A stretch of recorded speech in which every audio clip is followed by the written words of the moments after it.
The federal government has a significant spending problem. Bridgewater founder Ray Dalio has written a new book, available at no charge online, addressing the U.S. debt problem. It's called How Countries Go Broke. And he starts with how much the U.S. is going to have to borrow and who will lend it the money it needs. The difference is they can print money. And then that's basically it. So if I calculate also who are the buyers of that debt, and that there's not going to be enough demand for that debt. It doesn't look like there'll be enough demand. And the way that it works, so there's two things to keep in mind. There's supply and demand, and then what do central banks do, or what do the governments do when they don't have enough demand? Central banks come in and make up that demand. And so just like in 2020, 21, we went through, they needed to give money away, and the government needed to borrow, and the central bank produced the money and bought that. That devalues money, raises inflation, and so on. Thus far, the United States has been able to support ever-growing debt and deficits because of that ability to print money. But Dalio warns that, throughout history, countries have run up against the demand of creditors sooner or later to get paid. It is when the owners of that debt, we have, over $36 trillion essentially of government debt, when they start to also fear that it may be monetized, like the Japanese. Japanese is a very good example. Japanese, if you have terrible investment to own bonds, they didn't go down in value, but you got an interest rate that was 3% below another interest rate, U.S. interest rate by example, and the currency depreciated by 3.5%. They were losing 6.5% a year for many, many years. And that's where you have to pay attention to it.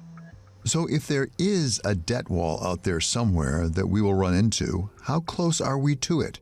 And how can we tell? Think of it like a disease that has a progression, and it goes through these various stages.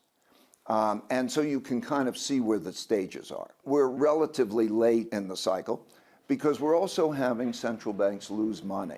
That's a marker.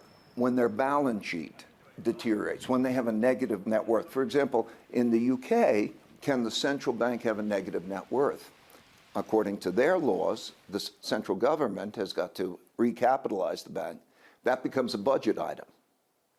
So there are certain red flags. There are a bunch in this study that I've put out so that you could see them. Debt service payments, borrowing to borrow. So not only is the supply-demand operating that way, but the market action is operating that way. If Dalio is right, if the United States is approaching the end of what he calls the long debt cycle, what should it do to make sure it doesn't hit that wall? There are three factors that drive the budget deficit. Spending, cut spending, it'll be reduced. Taxes, raise taxes, not tax rates. So I just want to say taxes, tax revenue. But interest, if the government was operating as a unit with the central bank and there was a coordination, if there was a fiscal tightening coordinated with monetary easing, both of those things reduce the problem. And so an action of getting it at 3% of GDP, if I scream out a number, the 3% solution, I think that the policymakers have to start from the top and say 3% of GDP. We can do this. We will do this in one way or another. So many things are so beautiful, you don't need to do that. In the end, Dalio's How Countries Go Broke isn't simply a jeremiad. It does warn of some pretty dire consequences if we don't act, and don't act soon. But he also sees a path forward toward what he calls a beautiful deleveraging.